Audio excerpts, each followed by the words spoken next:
Well, good day to all of you. You just have me today because my wife is traveling back from the Keller Williams Realty Conference, and I got here just a little ahead of her.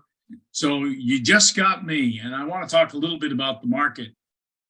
I just in the few days that we've been away, I've been a little bit startled by the inventory. As you know, I've been saying that it's been steadily decreasing. And when I looked at the numbers today for the state of New Hampshire, there were under 900 single family homes on the market in all of New Hampshire, active listings. That's the lowest I've seen it in over 40 years, as long as I've been transacting business. City of Manchester, to give you some context around that, population base of 115,000 people.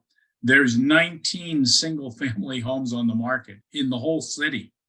Town like Bedford, there's 10 single family houses across all price ranges, by the way, total. And, when you look at other parts of the country, it's a very different story. Sales are down, and sales are down here, but they're down here because there's an inventory issue. And so that's good news for those of you that have a home to sell. I don't know how long this will continue. So it's still good times if you're going to be moving this year. And you just need to talk to us about the proper positioning and the proper timing and the strategy around it. I do want to share something with you for those that are wondering about mortgage rates. I found a fascinating report from the National Association of Realtors, and I'm just going to share my screen and get to that for us here. So just bear with me while I pull that up. There it is. As you can see, there's two graphs here.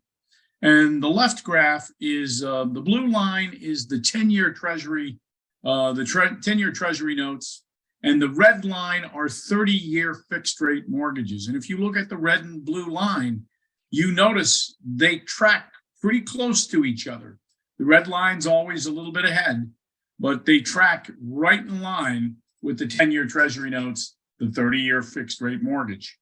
Now, that spread on the right side, you'll see the purple line. That spread has been anywhere from, 1.5 points to as high as almost 3 percentage points and a little bit higher this past year.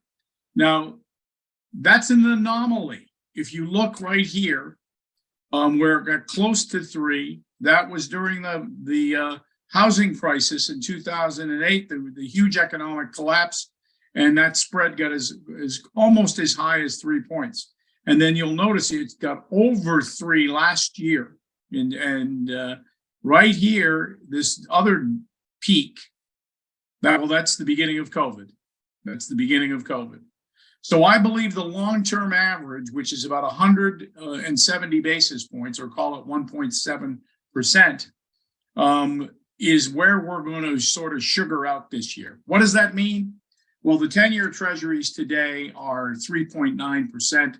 So if there was a 1.7% spread on top of that, you'd be talking fixed rate mortgages around 5.6. So right now they're still in the low sixes, but I believe we're going to see them dip into the mid fives this year.